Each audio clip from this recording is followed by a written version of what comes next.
Welcome back to The Explainer. Okay, so today we're opening up the files on a really dark, true horror cold case. And this one is centered deep within the walls of an abandoned church in Kolkata. It's basically a story where absolute faith collides with something entirely unspeakable. One father, one punishment. By the end of this explainer, we're going to uncover exactly what that chilling phrase actually means and the terrifying price that was paid to summon it into existence. So, let's just dive right into this. What exactly happens when a secret sanctuary hides a completely unforgivable sin? Well, to truly understand the horrific events that unfolded here, we first need to step back into the hidden history of the convent itself. Part 1. A convent's dark secret. Now, the old Sacred Heart Church wasn't just your typical place of worship. Hidden directly behind its holy walls was this highly secretive convent. It was a secluded place where young women completely surrendered their worldly lives, giving up love, family, the whole shebang, just to dedicate themselves entirely to a higher calling. Our timeline for this case officially kicks off on a remarkably cold Saturday evening in March. Right in the middle of the evening prayer service, Mother Agnes stood up and introduced a new arrival to the sisters. She softly said, "Her name is Maria. She is one of God's special children." But literally from the very second she crossed that threshold, Maria's presence immediately unsettled every single other nun in that room. And it makes sense when you think about it. Normally, a sister's devotion radiates this sort of prayerful peace, right? But Maria? Her face was completely unsmiling. She made absolutely no eye contact with anyone. She carried this profound, deep sadness that created an instantly jarring dissonance in what's supposed to be a holy environment. Part 2. Maria's strange arrival. So this heavy, strange demeanor quickly catches the attention of a highly curious nun named Roma.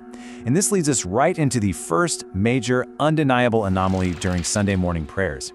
Roma notices Maria standing all the way in the back row, but she wasn't praying. She was just mumbling these strange words under her breath. And when Roma quietly moves a bit closer, her blood runs completely cold. The visceral horror here is that Maria wasn't just speaking. She was speaking in two overlapping voices at the exact same time. One was her own voice, and the other sounded exactly like a deep, grown man. Part 3. The possession begins. After that, Roma basically becomes completely obsessed with uncovering Maria's secret. But I want you to notice how terrifyingly fast this whole situation spiraled totally out of control. We start Saturday evening with her unsettling arrival. By Sunday morning, we've got the two voices. By Sunday night, a violent attack. Monday morning brings the first exorcism, which culminates in the final deadly ritual on Friday night. I mean, the convent's descent from just kind of strange to deadly happened in a matter of days. Let's zoom in on that Sunday night for a second. Roma sneaks over to the window after everyone is asleep and peeks inside. And what she sees is just pure, creeping dread. Maria is sitting on a chair, but her limbs are twisted so unnaturally, they're bent like broken bones. Her eyes are completely dark and hollow, and her teeth are pitch black, literally like burned coal. Slowly, Maria's head turns right toward the window, and Maria smiled. Roma just unleashes a scream so loud it wakes up the entire convent. Mother Agnes rushes to the room, holding up a cross, and carefully steps inside. But Maria leaps from the chair like a wild animal. I mean, before Agnes can even get a single word out, Maria attacks with this inhuman growl, biting deep into Mother Agnes's arm and literally tearing the flesh right off with her teeth. Part 4. The failed exorcisms. As you can imagine, total chaos erupts in the halls. The priests are immediately called in, and Father Steve makes a terrifying assessment.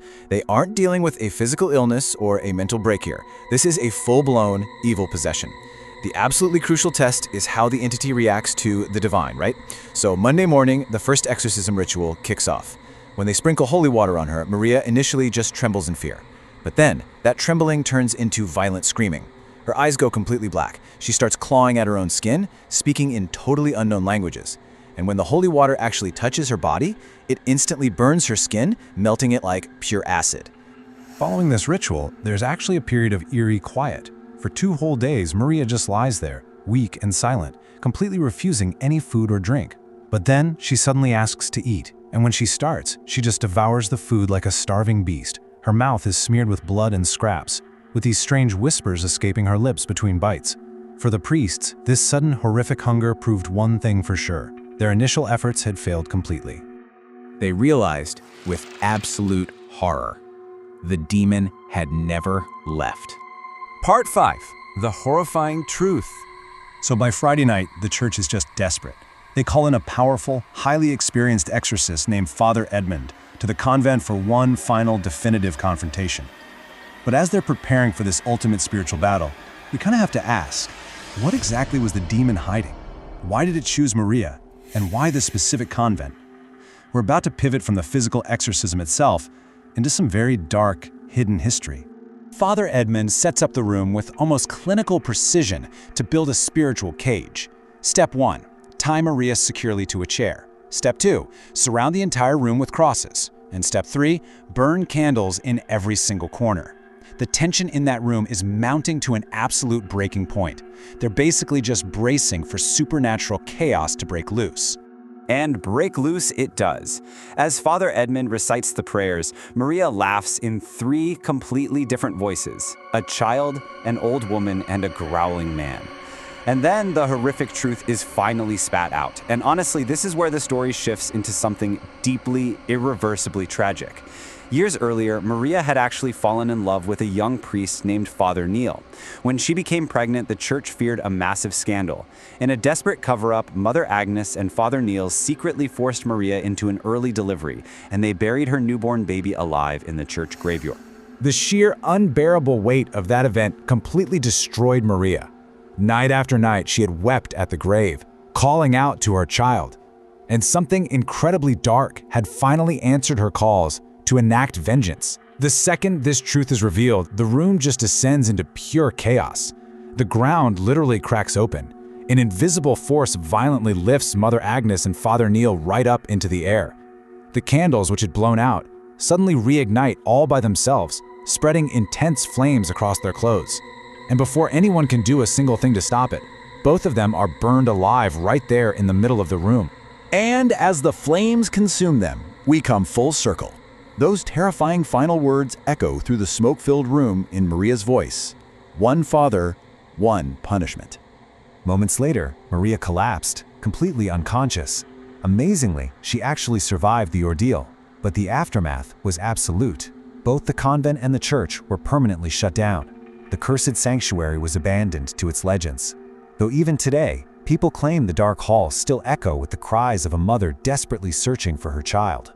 Which brings us to a really important question that I want you to deeply consider after everything we've just uncovered. Was it truly a demon from hell that possessed Maria that week? Or was it simply the dark, unstoppable manifestation of a mother's unbearable grief? Think about that for a bit, and I'll see you in the next explainer.